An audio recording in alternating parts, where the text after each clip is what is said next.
Thank you. It's absolutely wonderful to be here. Can you hear me just fine? Very good. Where to begin? Well, how many of you have ever heard of Pacifica Radio?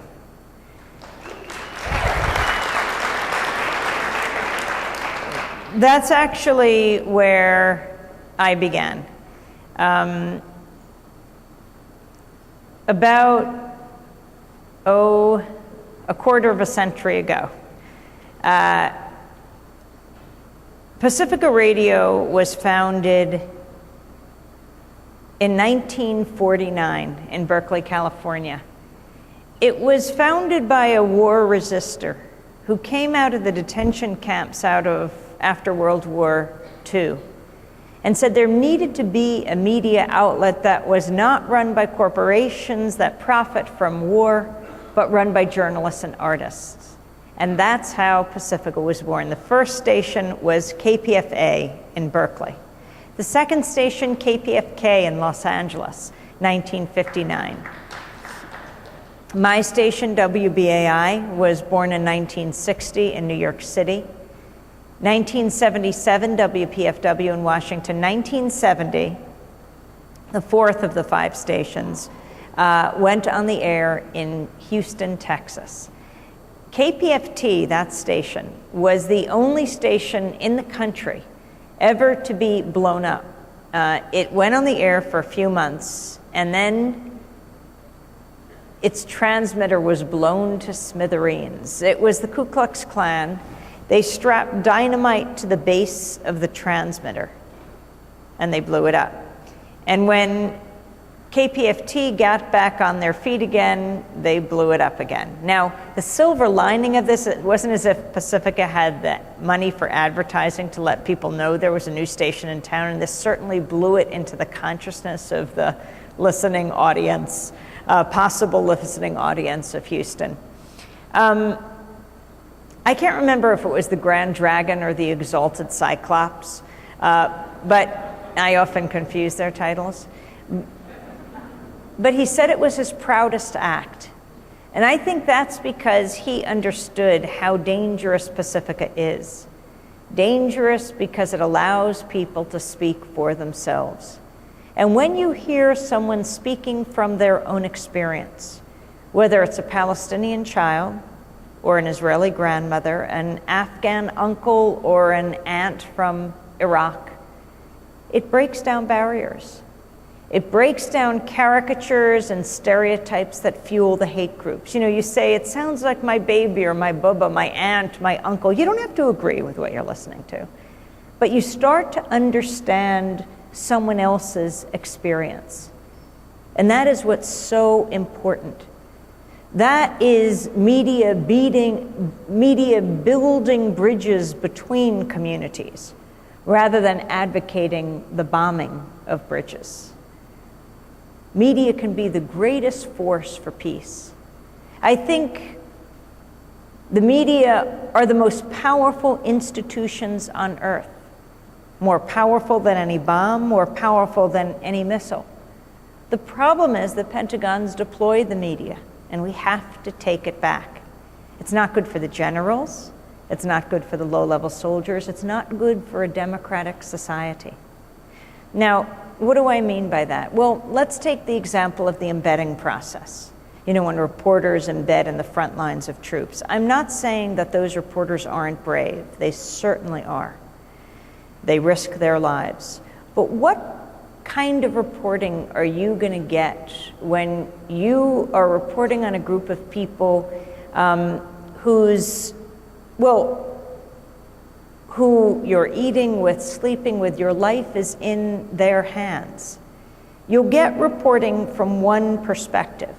And if you're going to have reporters embedded in the front lines of troops, you also need reporters embedded in Iraqi hospitals and Afghan communities and the peace movement around the world to understand the full effects of war. We hardly get that in this country. There's a group in New York called FAIR, Fairness and Accuracy in Reporting. And it did a study of the 2 weeks around Colin Powell, General Colin Powell, then Secretary of State, giving that push for war at the UN. Do you remember the day? February 5th, 2003, 5 weeks before the invasion. And they looked at the 4 major nightly newscasts: NBC Nightly News, ABC World News Tonight, CBS Evening News, and the PBS NewsHour with Jim Lehrer. The 4 major nightly newscasts, the agenda-setting programs. There were 393 interviews done around war. Guess how many were with anti-war leaders? 3. 3 of almost 400. This is at a time when half the population was seriously questioning the war. That is no longer a mainstream media. That's an extreme media beating the drums for war. Because I really do think that those who are opposed to war, those who are opposed to torture, are not a fringe minority, not even a silent majority, but the silenced majority, silenced by the corporate media, which is why we have to take it back.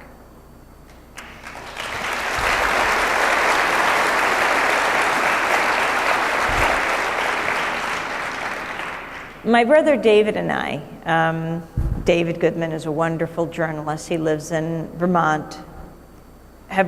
We've written 3 books together. The first was called The Exception to the Rulers, exposing oily politicians, war profiteers, and the media that love them. Let's see how that looks being signed. The second is called Static: Government Liars, Media Cheerleaders, and the People Who Fight Back.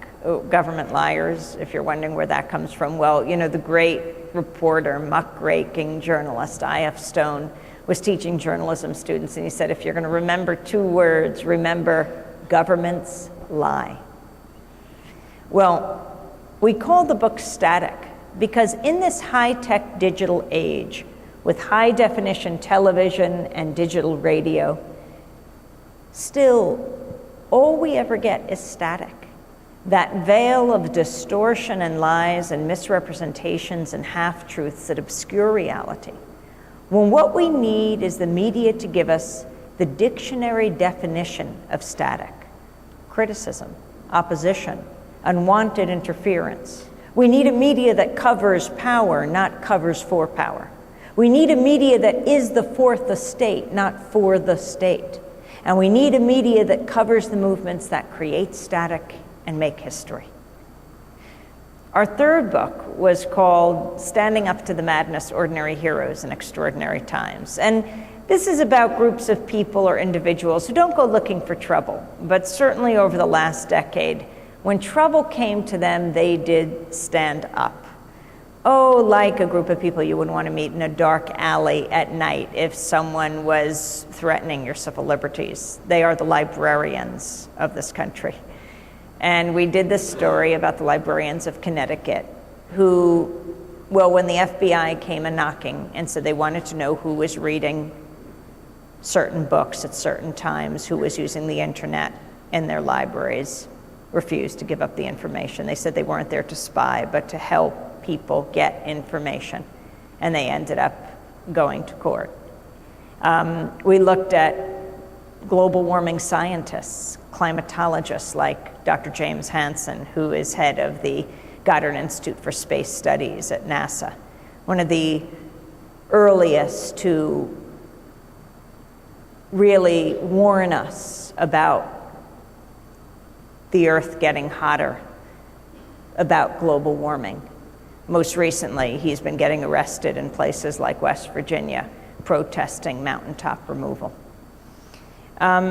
We did a chapter on kids, voices in conflict, high school kids, who were doing a play about war. And they pieced together the statements, the writings, the letters of soldiers who had sent word home. And when they put it all together and were making their costumes, learning their scripts, about to perform on the high school stage in Wilton, Connecticut, the principal came in and said, it's fine if you make the set and learn your lines, but you're not going to perform that play here. And the kids said, why not? This is like they do an annual play like every high school. And he said, because war is too controversial. And when they begged and pleaded and got angry, he said, that ship has sailed. And that sailed them right onto the New York stage, because New York theaters invited them to perform the play there. And here were these kids doing what actors dreamed of all their lives, to perform on a New York stage. And the educational experience for them was just phenomenal.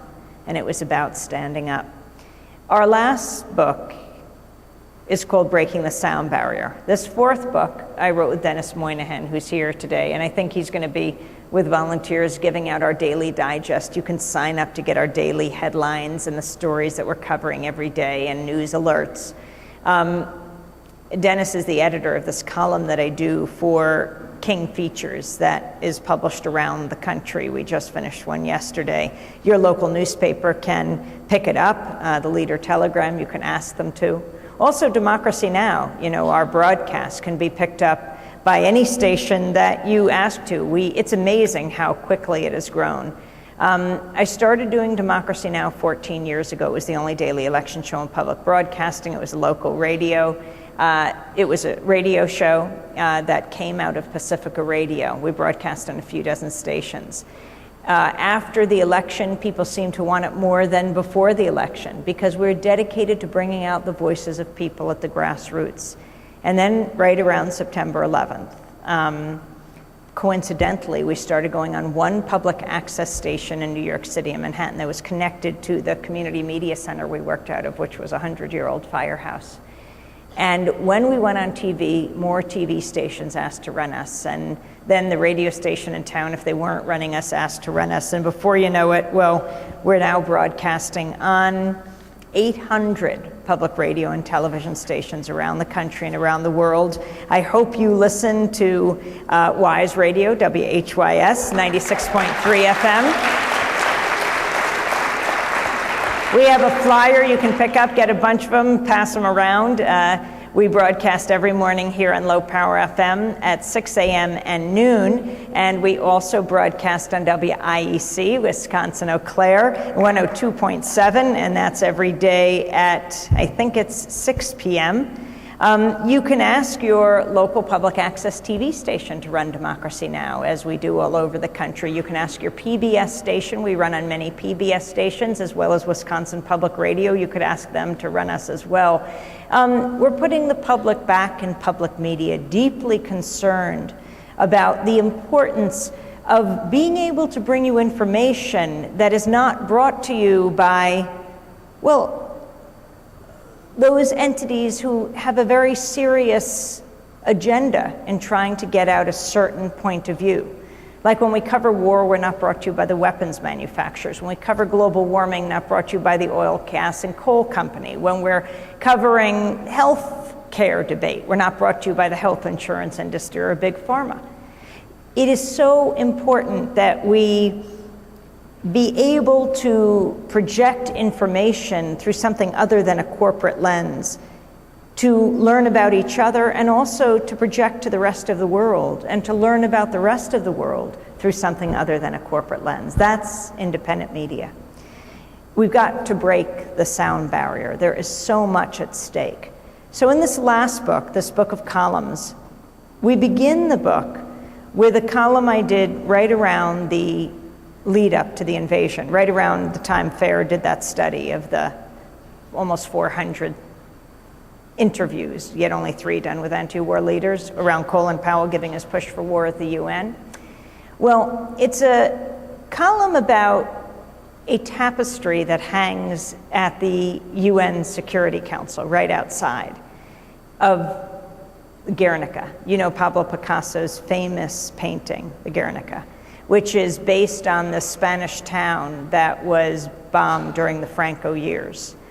It really has become a famous anti-war symbol because it shows in the faces of the animals and the people the agony, the pain of war. When the town was bombed, Picasso was in Paris, and he just stayed up for 3 weeks straight painting this famous painting. And he said that the painting could never touch Spanish soil until Franco the fascist was gone. And And so he had weavers in Paris make 3 exact tapestry reproductions because he was afraid as that painting traveled, it would get ruined. One of those tapestries is the one that hangs in front of the UN Security Council, and has for about a quarter of a century until a few weeks ago because they're doing renovations there. So there was that tapestry in its usual place. And there were the UN and the US leaders giving their pronouncements for war. And it wasn't lost on these leaders, the irony of doing this in front of an anti-war symbol. And so they had the tapestry shrouded. They covered it with a blue curtain. I think it's our job as journalists to pull that curtain back, to show the realities of war. Could you imagine if for just 1 week, war was the top story everywhere? I mean, it should be every day that we are engaged in war. What could be a more serious action or decision a country can make than to send its young men and women, and not so young men and women, to kill or be killed in other parts of the world? Could you imagine if for just 1 week, above the fold of every newspaper, the photographs, the stories, the top newscast story in a newscast in every network that shows the babies dead on the ground, the women with their legs blown off by cluster bombs from Iraq to Afghanistan, now to Pakistan, the soldiers dead and dying.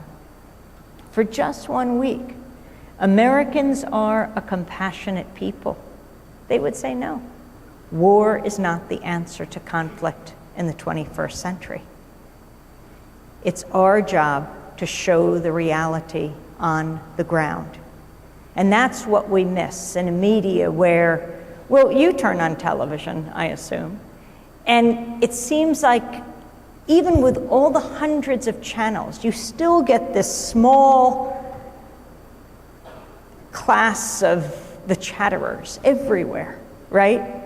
This small circle of pundits who know so little about so much, explaining the world to us and getting it so wrong.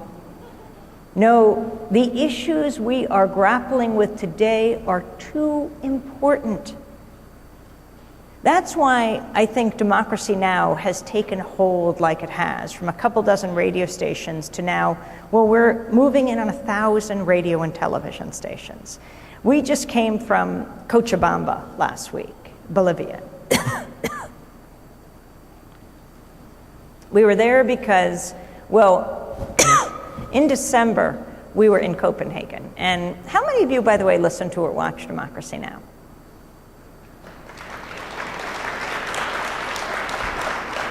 Well, I'm glad to see those of you who raise your hands and even those of you who don't, because now this is a way to do fantastic outreach, and I hope you'll tune in. You can start by going to your local radio stations, WIEC, WHYS, by going online at democracynow.org. You can watch the broadcast there, you can listen to it, you can read it. I was just talking to one of the Spanish professors here. Also, our headlines are in Spanish, so you can read the Spanish English, listen to the English headlines, and then you can read them in Spanish. You can listen to them in Spanish. It's a great way to learn either way. But we were in Copenhagen for 2 weeks covering the climate talks. Amazing to bring out the voices of this global movement that is so behind the times in the United States and so advanced in other places. I mean, a 14-year-old Maldives kid coming to Copenhagen to talk about the fact his country, his homeland, might soon disappear, knows so much more than leaders in the United States, had so much to teach us. The authentic voices are so amazing, and that's what's so compelling about Democracy Now! It's not about a point of view. It's about doing the hard work of peeling back the onion and going closest to the story to hear people speaking for themselves. Then you make up your own mind.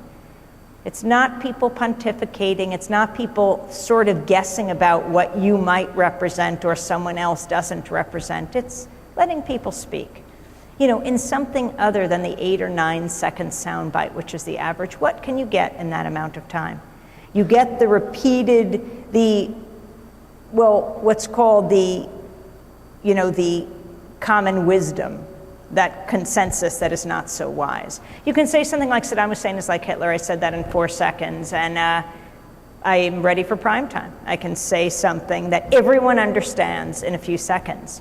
But what if you have something else to say that, well, at Cochabamba in Bolivia, where indigenous leaders from around the world and scientists and experts and activists from the United States, Latin America, some from Europe, though the Icelandic volcano ash stopped a lot of people from coming. 15,000 people came. How much did you hear about the Bolivian summit here, except if you listened to or watched Democracy Now? Almost not at all. But to hear these voices of people who are speaking from their ground zero, right? To be in Bolivia, which is a small Andean nation of 10 million people, their glaciers are melting, have melted. This is the bank of water, the reservoir for, well, La Paz and El Alto.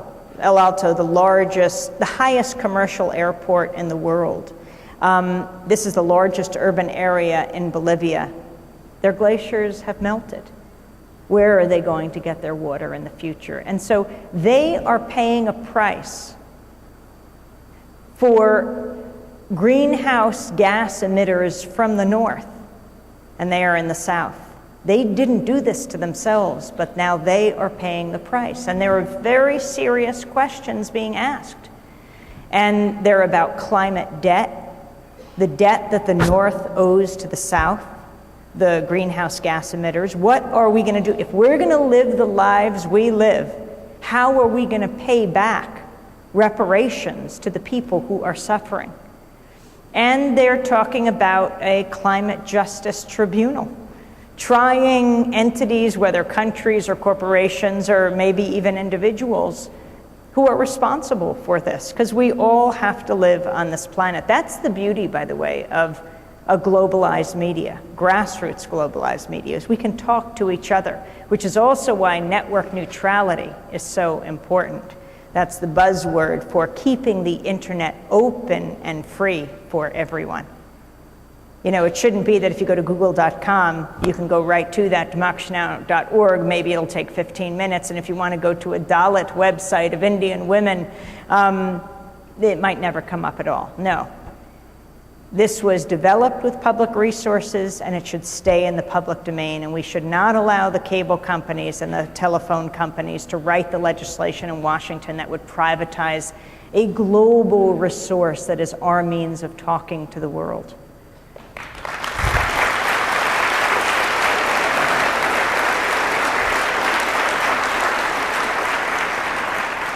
We have to protect independent journalism, which is why I was so concerned when I went last November to Canada. I was going to speak at the Vancouver Public Library. Actually, we were on the book tour for Breaking the Sound Barrier, and well, it was Thanksgiving time, so we figured while you were all eating turkey, we would go to Canada where they don't celebrate Thanksgiving, then to talk turkey. So we were at the SeaTac Airport, Seattle-Tacoma Airport, and then we were driving up to the Vancouver Public Library to give a talk. 3 community radio stations there run Democracy Now! And we usually, when we go into town, have a fundraiser for the local media. And we were driving over the border when we got pulled over. Now, you always have to stop and show your passports, that's routine. We were concerned, though, when they told us to get out, not just because it was pouring rain outside, but to go into the border facility there, huge warehouse facility. We sat down, and they called me up, and they said, Amy, we want your notes for your talk tonight. And I said, for the talk that I'm going to give at the library? And they said, that's right, we want them now. Now, this is the thing about my talks. I don't really speak from notes. And I said, well, I don't actually speak. We want the notes now. Now, this was serious. You know, the talk was in an hour. I could see I was going to be late. So I went out to the car and I was thinking, what am I going to do? And I had a copy of the book. So I brought it in. There were border guards there. They were armed. I handed one of them the book. One was taking notes in the computer, writing down everything I was saying. One was taking notes by hand, and one was going through now the column book. I said, well, what I usually do is I read excerpts of the columns and then I sort of riff off them. And they said, what are you going to say? So I said, well, tonight I said I was going to start with the last column in the book. I didn't really plan to give the speech there at the border to the 3 border guards, because it was public. They could come, they could follow me. Not that I wanted them to follow me, but they could come to the talk. I said, interestingly, I was going to start with the last column, which is Healthcare Reform Needs an Action Hero. And it's about, well, Tommy Douglas. Now, I don't know how many of you know who he was, but he was considered the greatest Canadian. Poll on CBC in 2004 called him that. He was the man who brought single-payer health care, Medicare, as it's known there and here, to everyone in Canada. He was the premier of Saskatchewan. It was the early 60s when we were having our debates on Medicare and Medicaid. And he, as a kid, would have lost his leg, but a doctor said he'd treat him for free. And he always knew how important that was. And he decided that that would be his legacy. And he fought for it in Saskatchewan. And his main opposition, believe it or not, was the American Medical Association in the United States. He was trying to do this in Canada. Why were they opposed, the AMA? Well, they were afraid the contagion would spread south. And they led a 23-day strike of Canadian doctors against Medicare. But Tommy Douglas won. Medicare was first adopted in Saskatchewan, and then immediately was immediately adopted throughout Canada. So that's, I said to the guards, what I was going to be talking about. I said, my goodness, you're detaining me at the border, and here Sarah Palin has come over to attack your healthcare system, and she can travel freely throughout Canada. But anyway, so the way I started this column, imagine the scene. America, 2009, 18,000 people have died in a year, an average of almost 50 a day. Who's taking them out? What's killing them? To investigate, President Barack Obama might be tempted to call on Jack Bauer, the fictional rogue intelligence agent from the hit TV series 24, who invariably employs torture and a host of other illegal tactics to help the president fight terrorism. But terrorism isn't the culprit here. It's lack of adequate health care. So maybe the president's solution isn't Jack Bauer, but the actor who plays him. The star of 24 is played by Kiefer Sutherland, whose family has very deep connections to healthcare reform, in Canada, that is. Sutherland is the grandson of the late Tommy Douglas, the pioneering Canadian politician credited with creating the modern Canadian healthcare system. Then I talk all about, what Tommy Douglas did, and then go back to Kiefer Sutherland, because, he has a big right-wing audience in the United States.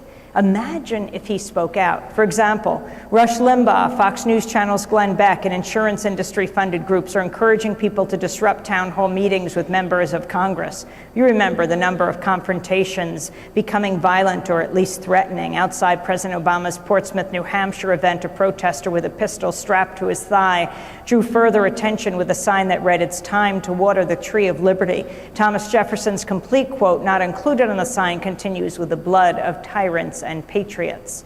Rush Limbaugh says 24 is one of his favorite shows. He's even visited the set. He should learn from the real-life actor who plays his hero, Jack. Limbaugh and his cohorts might find truth not as satisfying as fiction. And then I talk about Tommy Douglas, who was named the greatest Canadian. At a protest in 2000 against efforts to roll back the Medicare system in the province of Alberta, Kiefer Sutherland defended Canada's public single-payer system. Kiefer spoke out at a rally in Canada. He said, private health care doesn't work. America is trying to change their system. It's too expensive to get comprehensive medical care in the US. Why on earth are we going to follow their system here? Kiefer Sutherland said, I consider it a humanitarian issue. This is an issue about what is right and wrong, what is decent and what is not. Maybe Jack Bauer can save the day, I said to the Canadian border guards. They said, what else are you going to talk about? I said, well, and now it's late. Dennis Moynihan was with me. I was asking, can you call the head librarian at the Vancouver Public Library? Maybe you can bring the Canadians here. I don't know. I could give the talk to everyone.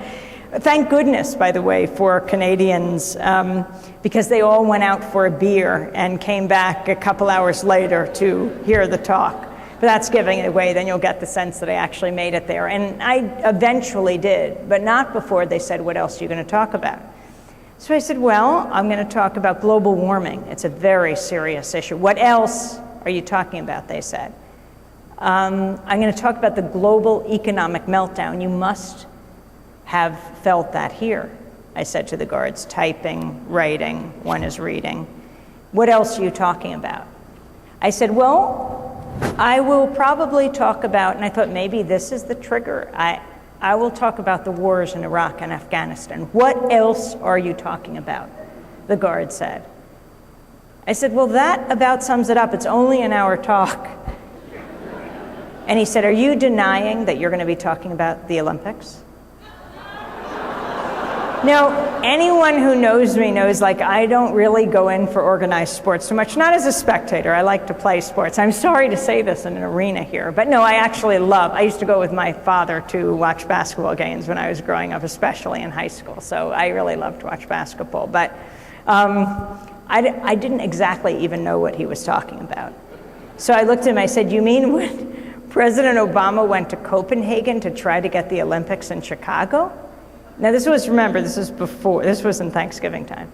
And so he said, you didn't get those Olympics. I said, I know we didn't get those. I said, you mean the Rio Olympics? And he said, I'm talking about the Vancouver Olympics. This was not exactly on my radar. And I looked completely shocked, which made him absolutely believe that I was lying. I said, the Vancouver Olympics? I don't know if I offended his sense of pride. I said, why would I talk about the Vancouver? That did it. He told me to sit down. They went out to the car, and they went through everything in the car. They went through our notes. They opened our computers. When I went out to check on them, they were going through our computers. They came back in. They called me in the back room, and these guards took these photographs of me, 4 photographs, as well as of my colleagues, and they stapled documents in my passport, each of our passports. I said I didn't know that we needed a visa to come to Canada. And they said, these are control documents. And I opened them, and it said I had to be out of Canada within 48 hours. So we made it to Vancouver a few hours late, got to the library. Now it was packed. And I really hadn't been planning to talk about the Olympics. But now, of course, it did become the subject of my questions, because I didn't know much about them. And it became a top story in Canada, American journalist detained at the border. Then everyone was following me through Canada. That 48 hours, I was rushing to the University of Victoria and to various talks I was going to give. CBC, Toronto Globe and Mail, the Toronto Sun, all of them following as I went and demanding to know of the border guards what was the issue. But then I learned, because as these stories were the top news stories, I saw on CBC after the story about my detention was the story about the Vancouver City Council and how they had passed legislation that they were going to have to retract that said if you had a sign in your home window against the Olympics, your house could be raided. You couldn't speak out against the corporations that were sponsoring the Olympics. Athletes were not allowed to speak critically of corporations that were sponsoring the Olympics. So this was becoming a big issue of freedom of speech, freedom of the press. And I appreciate coming here to Eau Claire and hearing that, well, unfortunately, I just missed this very interesting exercise today. How many of you engaged in it, where the students, gave people free lunch if you would give up your free speech? And a very interesting concept, who ate lunch there and who chose not to. But I like that. I mean, it's a very creative way to deal with an absolutely critical issue. So I learned all about what was going on in the crackdown of free speech. So, of course, we went back to New York, and on that following Monday, our whole show was devoted to the Vancouver Olympics. I don't like to credit the border guards, the state, with determining our stories, but I have to say they did clue me in, and I appreciate that. And we then intensively covered the Olympics from that point on. But this is a real serious violation. I mean, they were compromising our sources, going through our notes. We have to protect freedom of the press to protect a democratic society. You know what Thomas Jefferson said. If he had a choice between a government without newspapers and newspapers without a government, he would choose the latter. He would choose the newspapers without a government. There's a reason why our profession is the only one explicitly protected by the US Constitution, because we're supposed to be the check and balance on power. It is that serious. Now,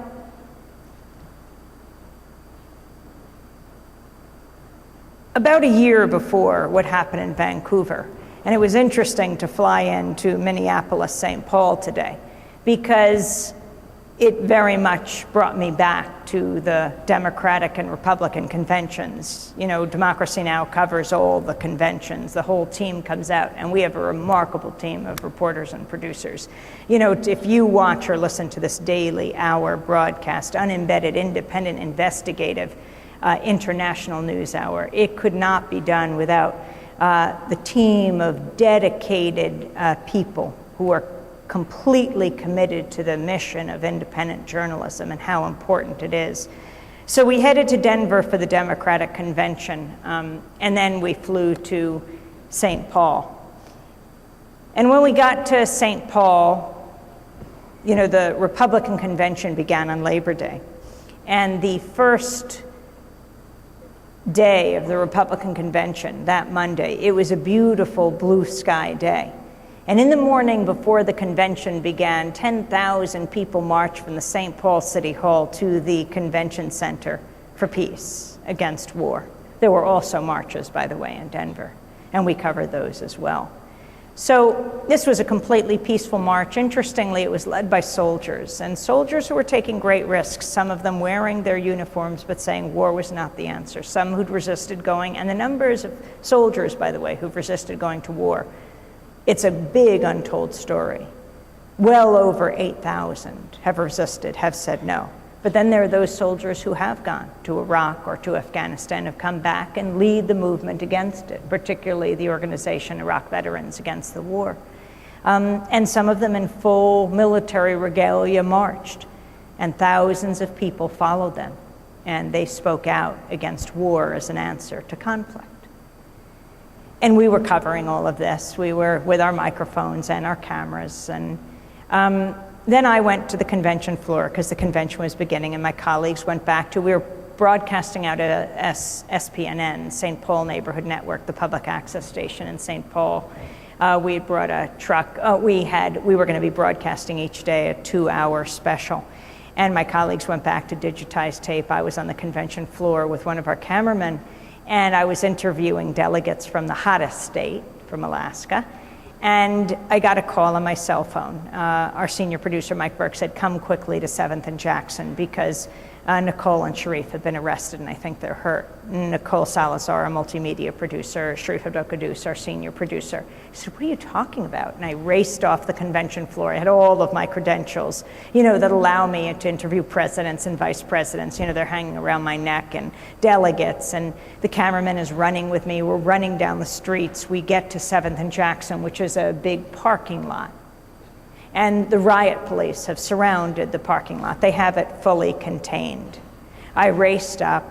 I had my credentials around my neck. I was somewhat out of breath. And I said, please, we have 2 reporters inside, 2 producers. They are credentialed like I am. We need to have them released. I need to speak to your commander, your supervising officer. And it wasn't seconds before they ripped me through those police lines, pulled my arms behind my back, slapped the handcuffs on, pushed me up against the wall and onto the ground, and arrested me, charged me with a misdemeanor, interfering with a peace officer. If only there was a peace officer in sight. I'm looking desperately for Nicole and Sharif. You know, I heard that they were hurt. I couldn't find Nicole, but I see Sharif across the parking lot. He's standing, arms behind his back, clearly handcuffed, and his arm is bleeding. I demand to be brought to him. Finally, they bring me over. We're both standing there. And we are repeating, we are journalists. We demand to be released. You can see we're journalists because we had the credentials around our necks, whereupon the Secret Service came and ripped the credentials off of our necks. Then they brought me to the police wagon, and Nicole was inside. And she had her credential around her neck. She was also handcuffed. She quickly described to me what had happened. She said they'd gone up to SPNN, they heard a commotion outside, they ran down just doing their job. Where they would have failed is if they'd stayed in the office when they heard a commotion outside. Nicole had the camera, Sharif had the microphone, they ran downstairs, they were filming, there were protesters, there were riot police. Nicole was filming, the riot police are coming at her. She ends up filming her own violent arrest. They're coming at her and they are shouting, "On your face, on your face." She's shouting back as she's holding the camera, holding up her press pass, saying, "Press, press, on your face, on your face." And they take her down, on her face, knee or boot in her back, and they're pulling on her leg, which drags her on her face, which bloodies her face. And the first thing they do as her camera tumbles down is pull the battery out of her camera. If you were wondering what it was, they wanted to stop happening. Sharif is a very cool person. He's telling the riot police to calm down. He is holding the mic. They throw him up against the wall. They kick him twice in the chest. They take him down, bloodying his arm. Nicole and Sharif faced felony riot charges. I was charged with a misdemeanor. So I'm taken off to the police garage where they've erected cages for the protesters. Sharif and Nicole are taken off to jail. Now, tonight, I had the honor of meeting a number of students and some professors here, students who are blogging tonight, tweeting tonight, taking photographs tonight, and they're doing a whole multimedia presentation of this presentation. And I can tell you it really does make a difference, because that night of the arrest, the video of our arrest went online within a half an hour or so. It was amazing. It went viral. It was the most watched video of the first 2 days of the convention. So many people wrote in, faxed in, called in, emailed in, tweeted in, demanding our release. Really, I believe it's what freed us within a number of hours. The massive protest, the concern about journalists being arrested, more than 40 journalists were arrested that week. To show, I got out eventually, and then Nicole and Sharif. Sharif was in a cell with the AP photographer. Sharif got out before the AP photographer. So we're taken out of jail, and then I'm taken over to the convention center because reporters want to interview me, and I am brought to the NBC skybox.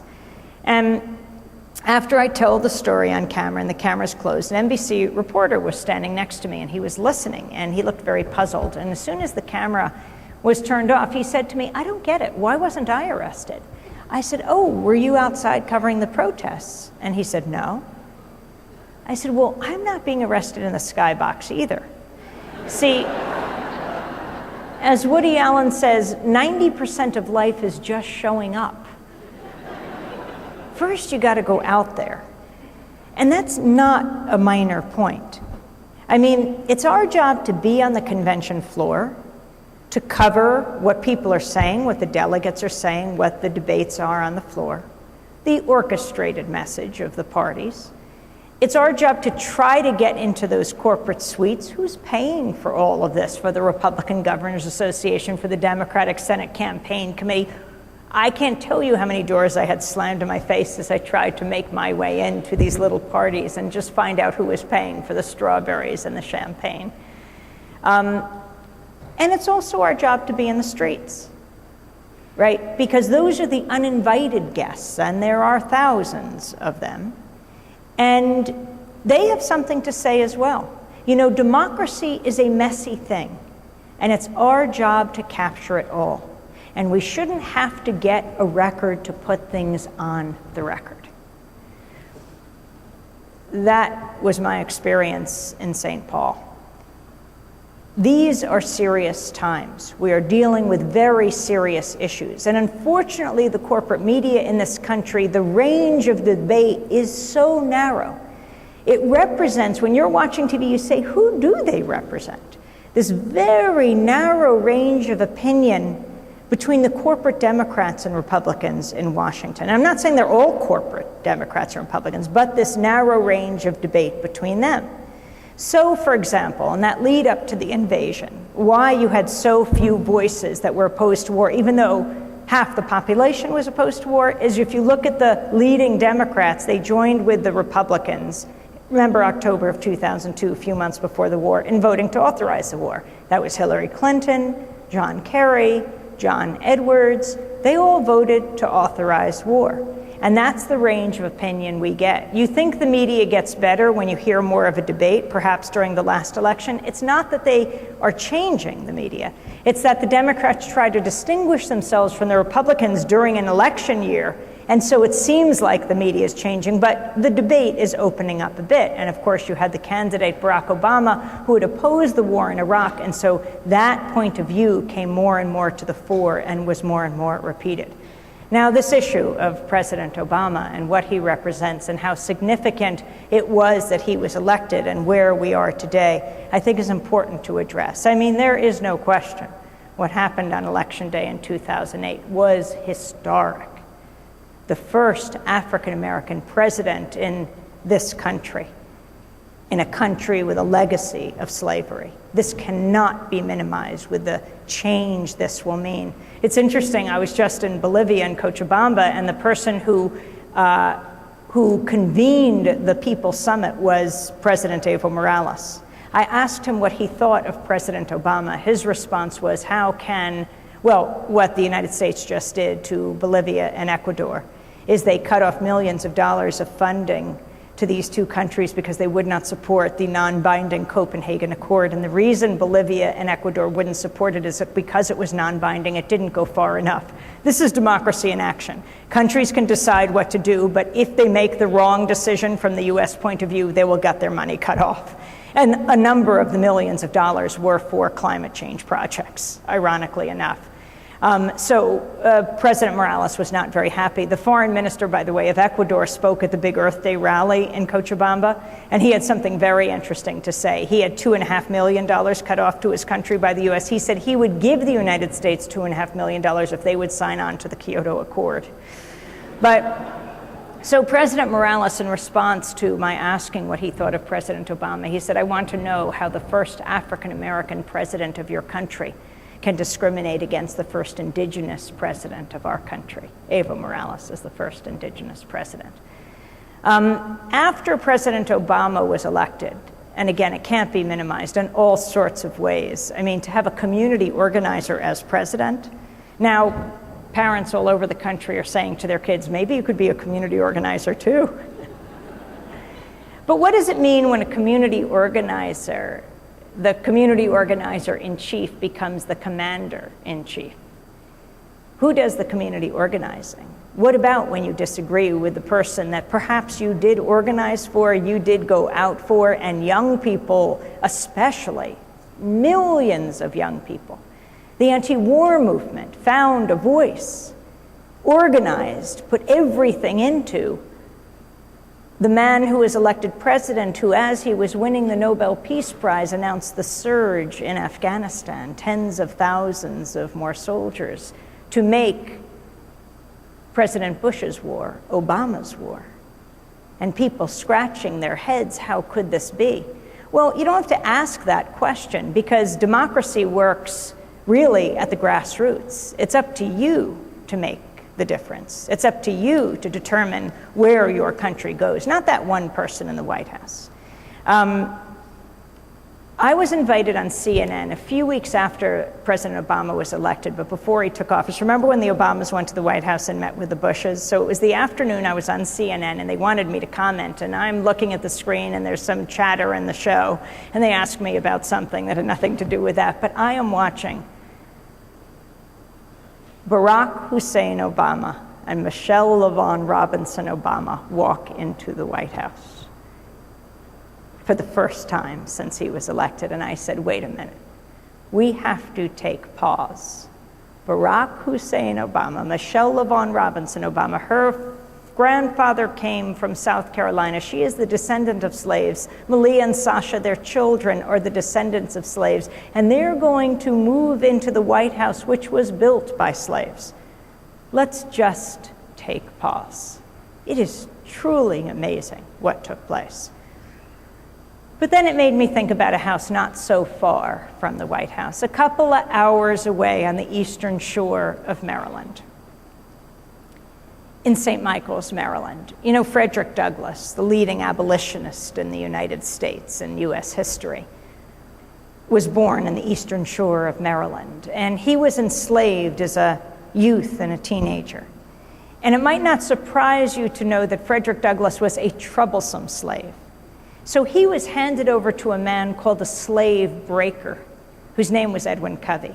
Edwin Covey's property was called Mount Misery, and he beat Frederick Douglass. He tortured Frederick Douglass, but Frederick Douglass fought back, escaped, went north, and changed the world, right? Started the North Star newspaper, abolitionist newspaper. I go to a coffee shop in New York in an old brick building. It has a plaque outside. It said David Ruggles Printing Press. When Frederick Douglass came north, he took refuge here. David Ruggles was born a free black man in Connecticut.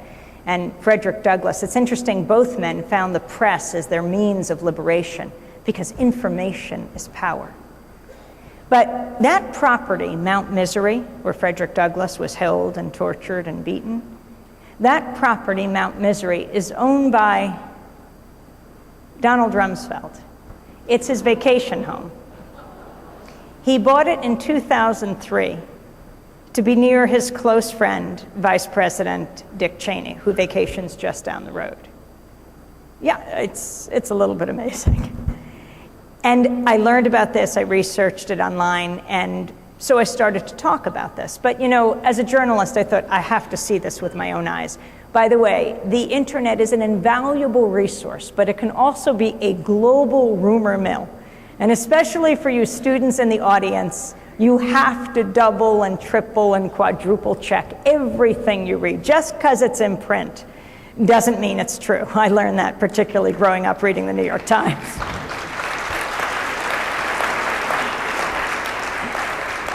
So I went to see for myself. I went with Dennis Moynihan, my colleague, who helped to grow Democracy Now! To the size it is today, reaching out to stations all over the country and around the world. And we drove down to St. Michael's to see if this was true. And as we drove into town, I thought, I have no idea where Donald Rumsfeld lives. He was Secretary of Defense at the time. But then I saw an organic coffee shop ahead of us. And we pulled up, I said, well, I'll go in there because maybe they'll tell the truth. You can see there's a theme in my life. We go into the coffee shop and they say, what would you like? I said, I'd like to know where Donald Rumsfeld lives. And they said, oh, you just go out back, you go down the road, you'll hit Mount Pleasant Road, don't go down that road. You make a right and then another right, and that's Mount Misery Road. You go down that road and you'll find him at the end of the road. So we went down the road, we didn't go down Mount Pleasant Road. We made a right, then another right. Seems we couldn't go right enough. But then we're traveling, and we see at the end of the road the Secret Service, dark tinted windows of the Secret Service vehicle, and we knew we had arrived. So I get out quickly. I've got my video camera. I start zooming in as they're zooming out. And I'm wondering, does Donald Rumsfeld understand the significance of the property he owns? But sure enough, as I am zooming in, I see the stake in the ground and it says Mount Misery right next to his driveway. So just astounding, and we drive down the road and we spot an old black church, an ancient black church. It's Sunday morning. I go inside, they're just about to have Mass, and they're having a kind of Sunday school. I ask an older woman in the sanctuary, I said, what do you make of this? I mean, this is such a historic place. You have Frederick Douglass born here. He is held at Mount Misery. And now Donald Rumsfeld owns Mount Misery, known for torture at places like Guantanamo, at Abu Ghraib. What do you make of this? She said, I can't comment now. We're in church. Well, from Mount Misery to Mount Hope, I told the story a few months later when I was speaking up in Geneva, New York, upstate New York. And a young woman came up to me at the end of the talk and said, could I take you to Mount Hope Cemetery in Rochester? The next day, it was where I was flying out of. She said, I want to show you Frederick Douglass's grave. So it was the middle of the winter. I was racing out to Denver early in the morning, like a 6 o'clock flight. I said, if you'd meet me at 5 in the morning in front of the cemetery. We met, we went through the snow, we brushed off the snow in Frederick Douglass's grave. And then she had a twinkle in her eye and she said, could you follow me to another grave? I said, I can't, she said, please. So I went with her and we started walking, then I was running, and we made our way to the tombstone of Susan B. Anthony, the great feminist suffragette. She's buried next to her sister. And Susan B. Anthony and Frederick Douglass, they weren't just allies, they were friends. When I told this story later at Wesleyan University in Connecticut, a woman came up to me and said, did you go to the statue near Susan B. Anthony's house? That's not of generals on horseback, but a statue of Susan B. Anthony and Frederick Douglass having tea together. See, Frederick Douglass was not just an abolitionist, he was a great feminist. He spoke at the Women's Rights Convention in Seneca Falls in 1848, and Susan B. Anthony was also a great abolitionist. These are the movements that make this country great. And we need a media that tells the story of the past and also tells the story of the movements today. So I race off to the airport and I miss my plane. So I call up Dennis very quickly. I said, I am desperate. I have to speak in Denver tonight, and I've just missed the plane. And he's bringing up the Rochester airport online, and he says, are you in the Susan B. Anthony terminal, or are you in the Frederick Douglass wing? I said, no, you can't get around. I have to catch the next plane. He said, no, I'm serious. I said, what? And then I look. I'm standing in the middle. Here's one wing, and it says Susan B. Anthony. Very small. Frederick Douglass, right, carved into the ground. Every once in a while you have to stop and smell the coffee, right? Oh my God. He said, which one do you want to go down? Anyway, I got the next plane, and I made my way to Denver and learned just a tremendous lesson. And it's about the importance of movements. Which brings me to activism. This is a talk about the media promoting social justice or being a means for us to work to make the world a better place. When Rosa Parks died a few years ago, it was a huge event in Washington. She was the first African-American woman to lay in state in the Capitol Rotunda. Then her body was brought to a Washington church. Thousands came out before the big funeral in Detroit. So Democracy Now! Raced down. Thousands outside the church, inside. We were outside because it's often more interesting to be outside. I talked to a young student. She was a freshman at a local college, and I said, what are you doing here? And she said, I just emailed my professors this morning. I said, I won't be in class today. I'm going to get an education. I'm not saying I'm encouraging students here to write that.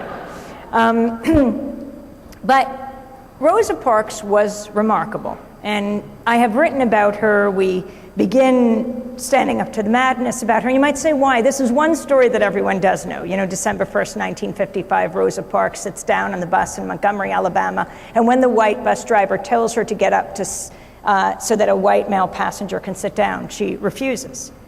And in sitting down, she stands up not only for African Americans, but for all of us. Because if any one of us is diminished, we are all diminished.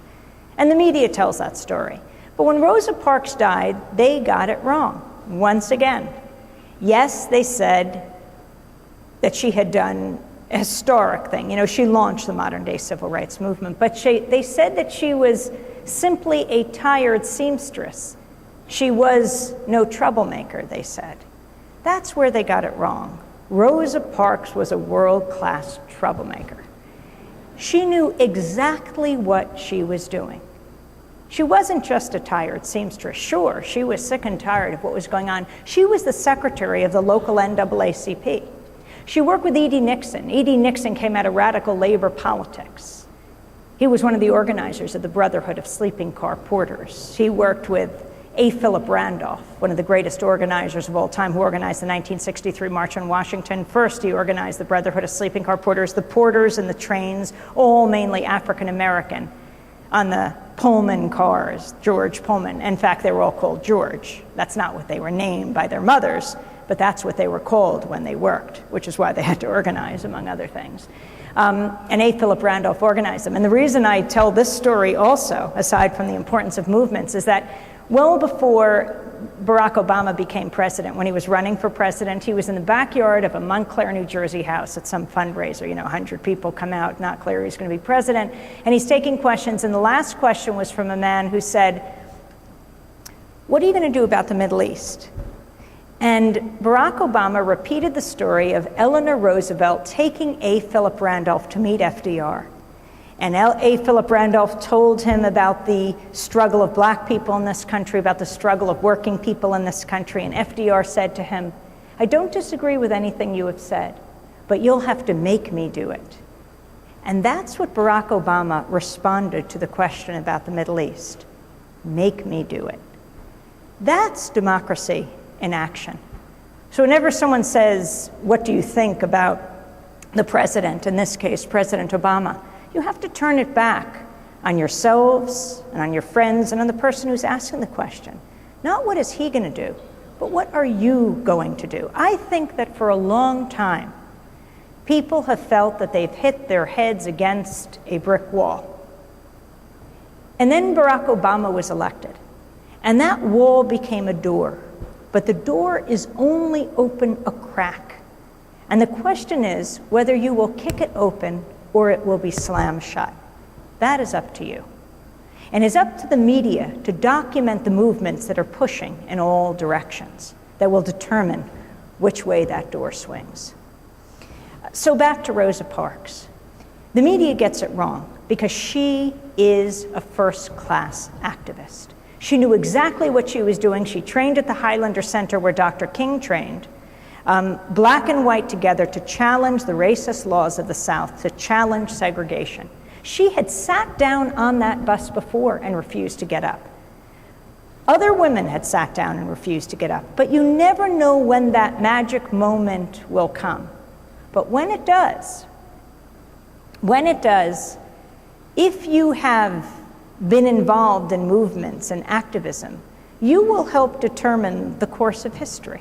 And that's exactly what Rosa Parks did. And to show how brave she was, just go back a few months before, the summer of 1955, the summer of Emmett Till. The 14-year-old African-American boy in Chicago, his mother, Mamie Till, sends him to be with family in the summer to get out of the city in Money, Mississippi. So Emmett goes to live with his aunt and uncle and cousins, and he's asleep one night and a white mob comes in, and they wrench him out of bed in front of his terrified cousins and his aunt and uncle, and he ends up in the bottom of the Tallahatchie River. They say he wolf whistled at a white woman. When his body is dredged up, this 14-year-old boy, and sent back to Chicago, his mother, Mamie Till, did something incredibly brave. She said she wanted his casket open for the wake and the funeral. She wanted the world to see the ravages of racism, the brutality of bigotry. Thousands streamed by his casket and saw. And then Jet Magazine and other black publications took photographs of his distended, mutilated head, and they published them. And they were seared into the history and consciousness of this country. Mamie Till Mobley, had something very important to teach the press of today. Show the pictures. Show the images. Which brings me to a final story, back to World War II, to the White Rose Collective, and how important it is to get the information and the images out. A brother and sister named Hans and Sophie Scholl. They weren't Jewish, they were German Christians. But they thought, what can we do in the face of the Nazi atrocity? And they decided to publish with their professors a series of pamphlets, 6 in all, so that the Germans would never be able to say we didn't know.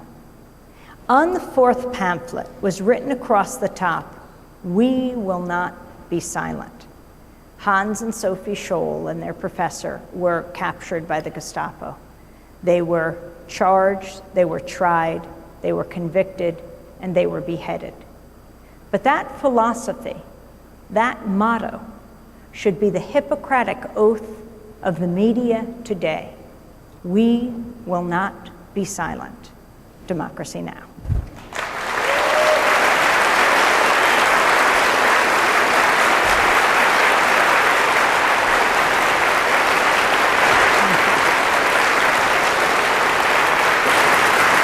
Thanks, Amy. Thank you, Pat.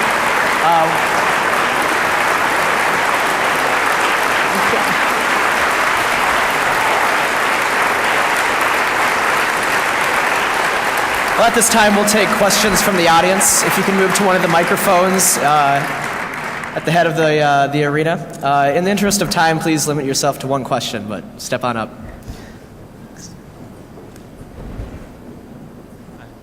Hi, Amy. Hi. Am I live? January 1st, I saw a program.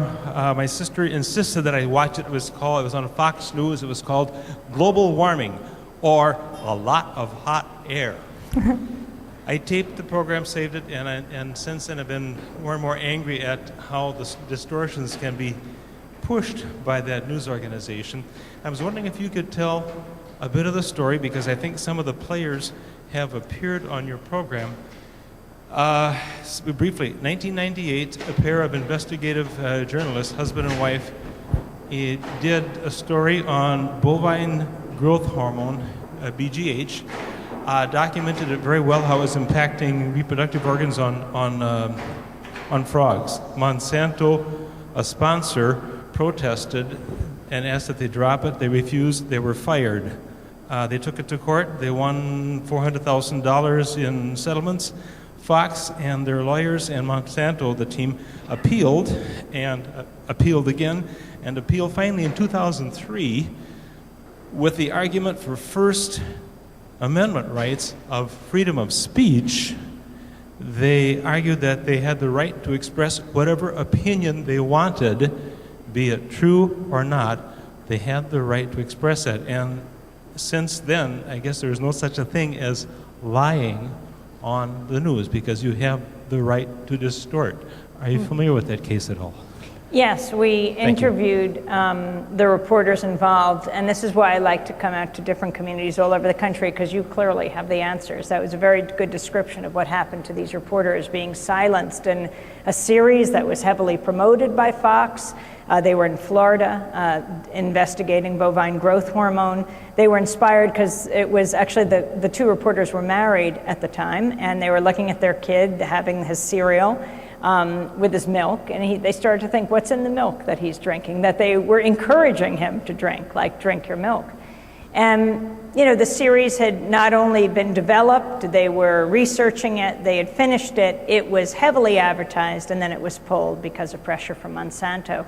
And you really laid out the conflict with the corporate press, whether it's as obvious as that, and it's not often as obvious as that. You don't necessarily have a corporate head saying you're not, to the other corporate head, the head of Fox, saying you're not going to run this.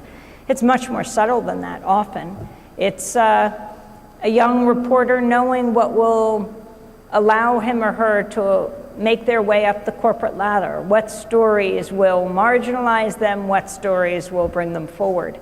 And we have to be very careful, and we have to fight for freedom of speech and freedom of the press. And thank you for repeating that story. Yes. Hi, I have, one of our country's greatest resources, I think, is C-SPAN, because it's an unfiltered source of what's happening in Washington. And recently, C-SPAN and there's been a debate about whether there should be cameras in the Supreme Court, because we already have cameras in the House and the Senate. So my just kind of an open-ended question of whether you think that there should be cameras in the Supreme Court, because they do make some very important decisions. And Absolutely. I think that we should see democracy at work every which way. And I think it's very important to make things transparent. And the reason you love C-SPAN is to see the government at work, to see Congress at work, and to be able to see the highest court of the land hash out the decisions it does, to be able to watch the oral arguments, I think it would be a tremendous education. You know, it wasn't too long ago that people discovered that there were audio recordings of the oral arguments in the Supreme Court. People didn't realize that, and how amazing they are. There's a great series that put those together called May It Please the Court. They encourage people to listen to. But I see no reason why not. I mean, I take the opposite approach. I think it would be very important to be able to see what goes on there. Yes? Hey, my name is Gutteriano. I'm from East Timor. So for this moment, I would like to thank you for your contribution to our struggle in independence against Indonesian military. Second, my question: can you tell us about your experience in November 11 in 1991? How you encountered the What did you Indonesian say your military? name was? Gutteriano. And what are you doing here? Are you a student at University of Wisconsin? Pardon? Are you a student here? I'm studying in Hawaii, but I'm doing a national student exchange in Eau Claire for 1 semester. What year were you born? I was born in 1983. And were you at the Santa Cruz massacre? I didn't. I was not there because I was living outside the Delhi. But I have heard your name since I was like. Well, I'm amazed 7 to years see you old. here. And it's a very important story, and it's one that teaches us all a lesson. And it connects to the people of Wisconsin in a very significant way. So if you give me a few minutes, I will describe Timor. And I'm very honored that you're here. East Timor is a small island nation about 300 miles above Australia. And December 7th, 1975, the Indonesian military invaded East Timor by land, by air, and by sea. The day before, Secretary of State Henry Kissinger and President Ford met with Suharto, the long-reigning dictator, and gave the go-ahead for the invasion. 90% of the weapons used were from the United States. The Indonesian army, a brutal military, was trained, financed, and armed by the United States. It is very unfortunate that our relationship with East Timor has been through the barrel of a gun. So on December 7th, Indonesian army invades. And this is an amazing story because it takes us right through to today. You will hear the latest developments in this story. More than a quarter of a century ago, Indonesia invades, they close East Timor to the outside world, and for a quarter of a century, they slaughter the people of Timor. A third of the population was killed, one of the great genocides of the 20th century. The genocide was worse than Pol Pot's Cambodia. Now, you've heard of Cambodia and Pol Pot and the horrors that he committed. That is because the U.S. was an enemy of Pol Pot, and so the media dutifully reported what the President and the Secretary of State would say, and we learned, and they should have, because it was terrible what was happening there. The difference with Indonesia is that in successive governments, whether Democrat or Republican, from Ford to Carter to Reagan to Bush to Clinton, these presidents were friends of the dictator Suharto.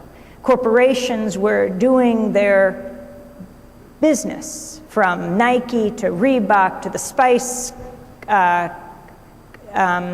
companies like McCormick to ATT to ITT, all these corporations. And the brutality of the military kept it safe for investment for US corporations.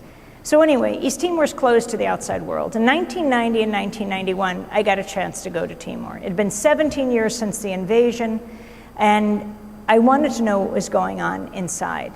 And at that time, there was tremendous pressure on Indonesia to open Timor a crack, because Ali Alatas and the foreign minister wanted to be the Secretary General of the United Nations, but they kept raising his Achilles heel. What about what you're doing in Timor?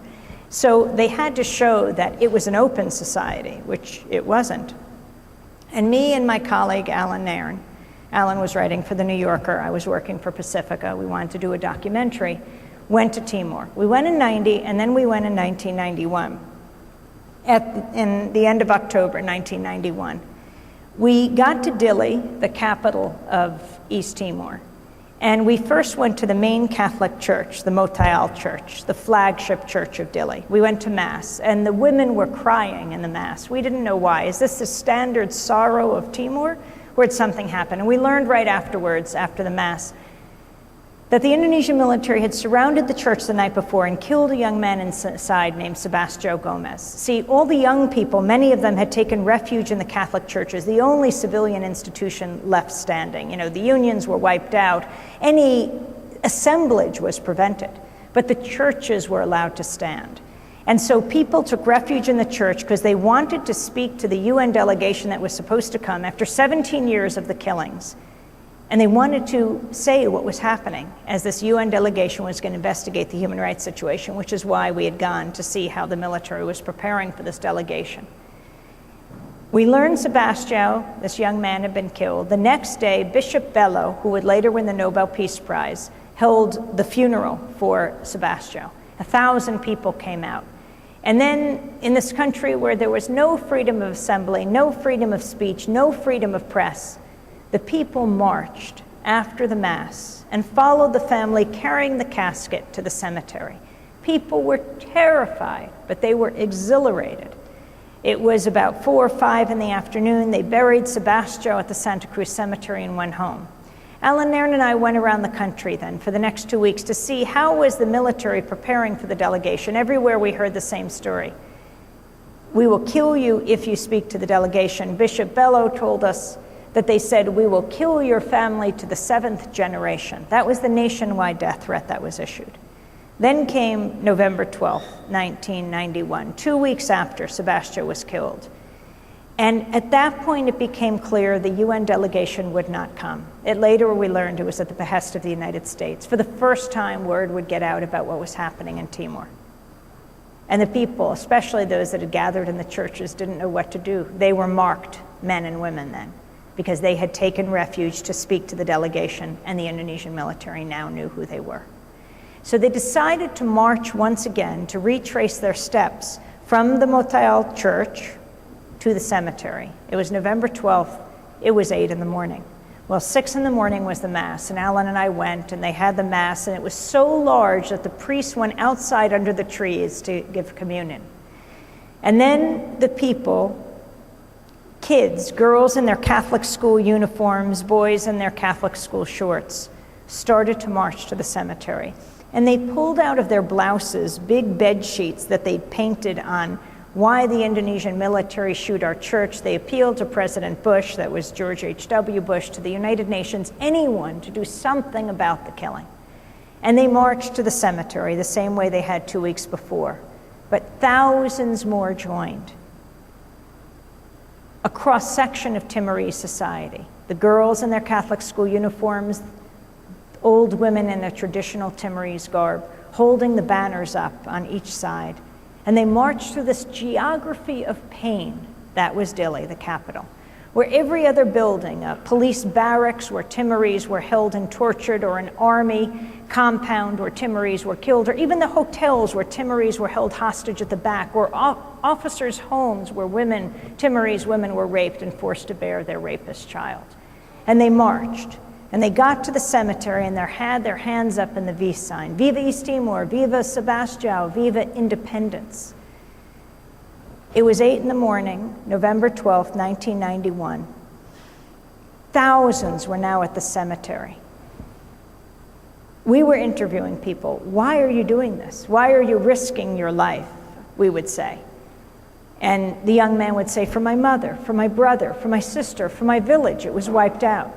And then we saw from the same direction they had walked, soldiers marching up, in formation, 10 to 12 abreast, holding their US M16s at the ready position, marching up on the crowd. Alan and I, interviewing people, knew that they had committed many massacres in the past, but they had never done it in front of Western journalists. So now, maybe we could head off the attack if we just walked to the front. But we'd always hidden our equipment, because if Timorese were caught talking to Western journalists, they could be arrested, detained, disappeared, killed. Now we wanted to make clear who we were. I took out of my bag a tape recorder. I slung it over my shoulder. I held up my microphone like a flag. I put my headphones on. Alan put the camera above his head, and we walked to the front of the crowd. The soldiers marched up in formation. People couldn't escape because there were high walls on either side of the road from the cemetery. Only the people at the back could run away.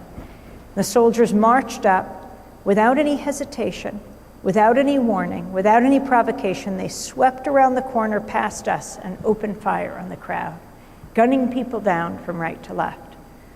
A group of them took my microphone and waved it in my face as if to say, "This is what we don't want."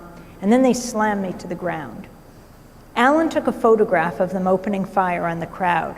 And then they took their US M16s like baseball bats. He had thrown himself on top of me to protect me from further injury, and they slammed them against his skull until they fractured it. We were laying on the ground. Alan was covered in blood.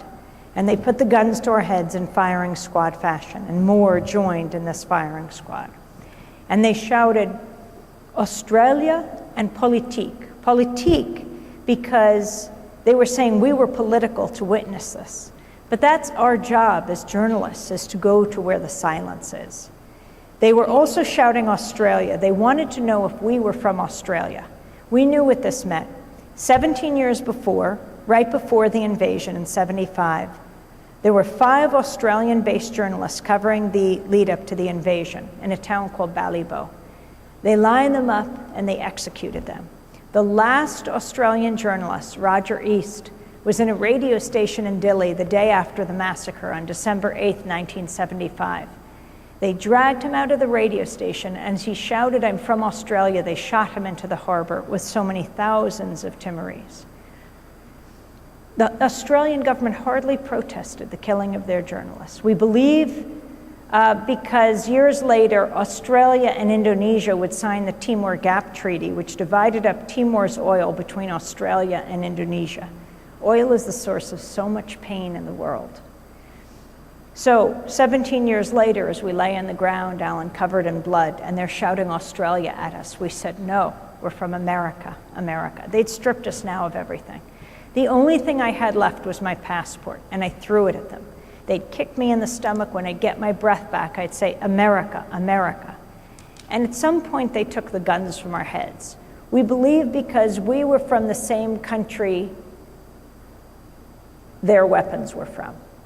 They would have to pay a price for killing us that they had to pay for killing the Timorese, that they had never had to pay for killing the Timorese.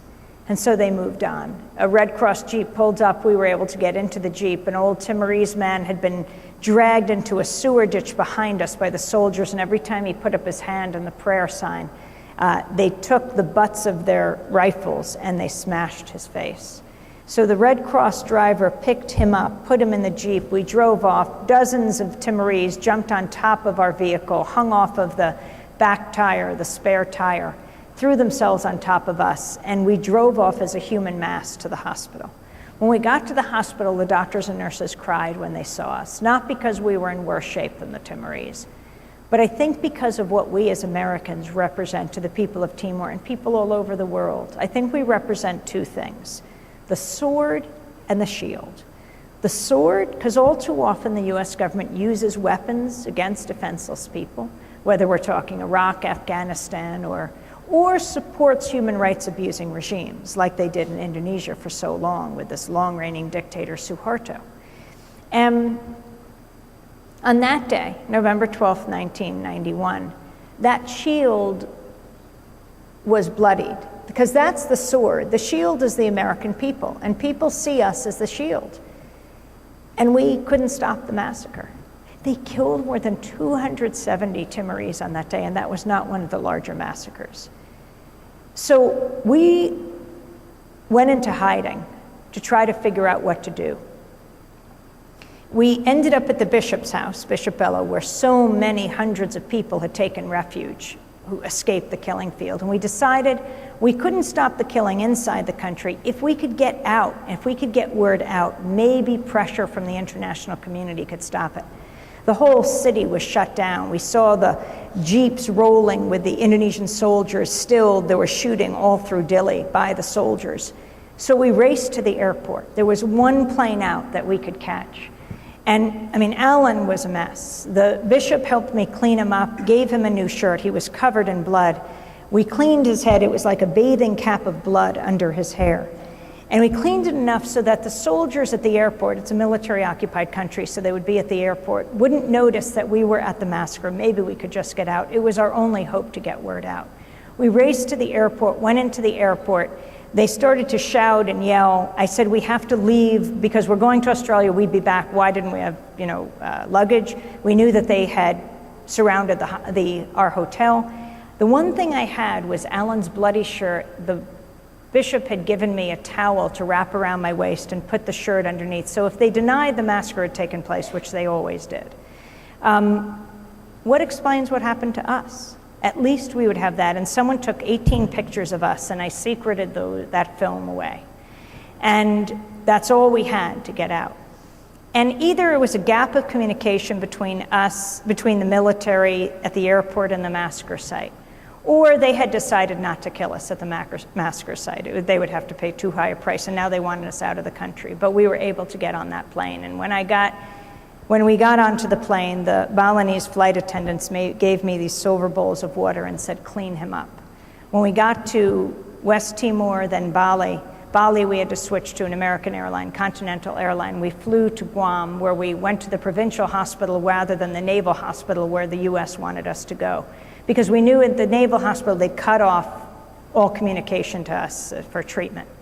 And we knew that the point of getting out was to tell the world what had happened. At the provincial hospital, the switchboard of the emergency room just became the switchboard for the world press. Hundreds of press called us from all over the world. The nurses were saying New York Times on one, Washington Post on two, and even as they sewed up Alan's head, he continued to tell that story over and over. We were then brought to a cable station, which was a CNN outpost. We had the photographs developed. And when the doctor met us at the cable station to give Alan his medical records, he had written everything that had happened to Alan because Alan repeated it so many times when he was operating on him. We got out of the Guam, we flew to the United States, told the story at the National Press Club. This nationwide movement grew up throughout the United States. It was amazing. Church groups, human rights groups saying, how are we supporting this human rights abusing regime? And there was a lot of activity here in Wisconsin. In fact, Senator Kasten was beaten by Senator Feingold, in part because Kasten was leading the charge to support Indonesia. I don't know if you remember back at that time. And Senator Feingold has become one of the leading advocates against the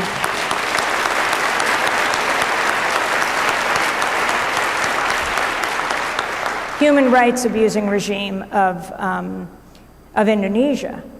Interestingly, Congressman Obi told me that there was a certain point in the 90s that they were getting more calls on East Timor than any other foreign policy issue. And because it was so obscure, one call would mean 100 calls on another issue. In 1999, the people of East Timor got to vote for their freedom in a UN-sponsored referendum. Alan and I were banned from ever returning to Indonesia. They called us a threat to national security for having witnessed the massacre. We actually got back in '94 when Clinton went to Jakarta for a big Asia summit. And they announced Alan and I could return to show that they had become more open. Well, it was the anniversary of the massacre, and we tried to get into Timor, and they immediately arrested us. In 1999, when the people of Timor got to vote for their freedom, were you there in '99? Terrible time, both exhilarating for the vote, but I tried to get into Timor twice then, and the Indonesian military caught me twice and deported me, but Alan did manage to get in. In a sadistic goodbye operation to the people of Timor, because they clearly were going to vote for their freedom, Indonesia burned East Timor to the ground, the Indonesian military, destroying well over 3/4 of the housing stock. They killed more than 1,000 Timorese, adding to the third of the population killed. Unbelievable what they did. 3 years later, May 20th, 2002, were you there then? I mean, what a moment it was. I was able to get into Timor for their Independence Day, the newest nation in the world. I came through Australia. And it was Tasitolo, just outside of Dili. 100,000 Timorese gathered on May 20th, 2002. Then Secretary General, UN Secretary General Kofi Annan, gave the big speech to hand over, for 3 years the UN ran the country, and then it was moving over to independence. And then Shanana Gusmao, the rebel leader of East Timor, who was imprisoned by the Indonesian military for years, and then freed to become the founding president of East Timor, ascended the stage, and he unfurled the flag of the Democratic Republic of East Timor. There was this fireworks display, and you could see the light reflected in the tear-stained faces of the people of East Timor.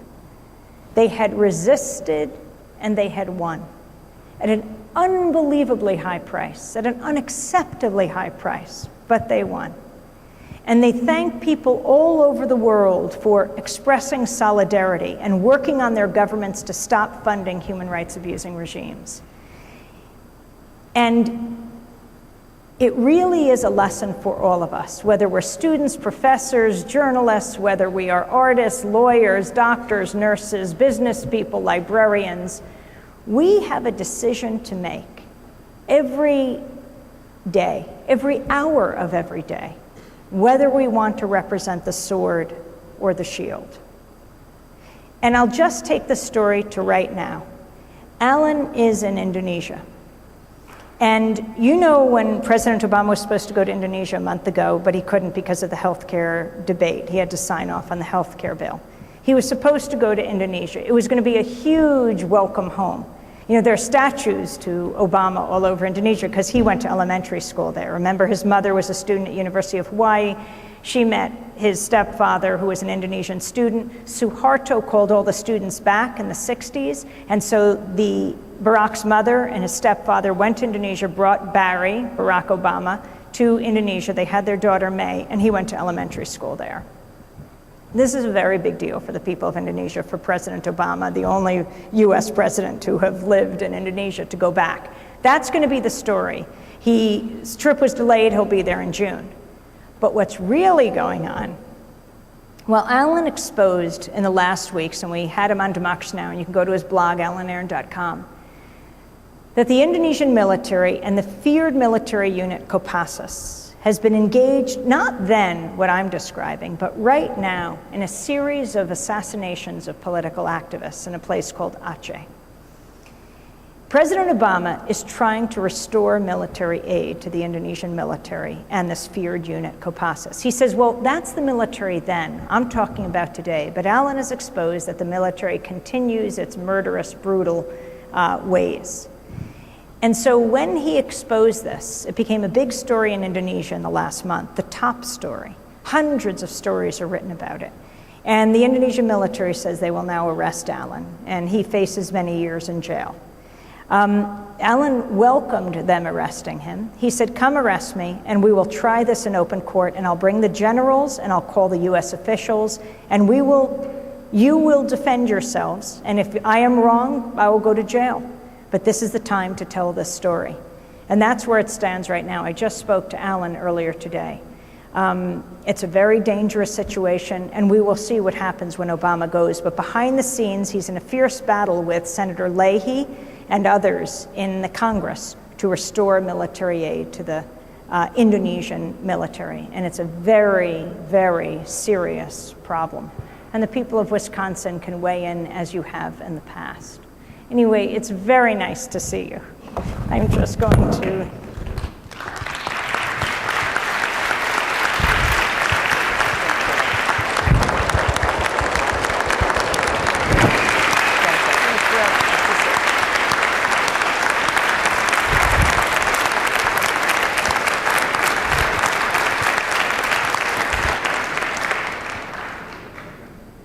Maybe one or two more questions. Then, by the way, I will go back and sign books, but you don't have to get a book to talk to me. I'd love to meet you personally. I find it a very rewarding time to do that. Yes. Amy, my name is Mark Atkins. I have been watching your program. Actually, I start my day with Democracy Now! And have been for the last couple of years. A couple of years ago, I did start as a contributing member to Link TV, and I'd urge everybody here to somehow do whatever you can to contribute to Link TV. It is truly the only honest and fair news that you'll get. But the flyers, we have the flyers, they're being given out, and I'm glad you raised Link and Dish. If you have satellite television, Democracy Now! Is on DirecTV every morning at 10, every afternoon at 5 on channel 375. And it's on Dish Network, Free Speech TV 9415, 7, 11, 6, and 11. 7 in the morning, 11, 6, and 11. And on Link TV on channel 9410 on Dish Network at 10 and 5. And then at democracynow.org, you can get it any time of the day or night, radio and TV. Would it be okay if we make this the last question? I just want to say that after I do this and talk with people in the back, which I'm happy to do to the end, we have to drive back to Minneapolis because we do the show in the morning from Minneapolis. We'll do it from a studio, and then we're flying out to California for more talks. But it's a really early morning. We'll be getting up at 4. So if you wouldn't mind, and then I'll talk to everyone in the back. But yes. So let's leave it there, and let's continue the conversation outside. Thank you so much.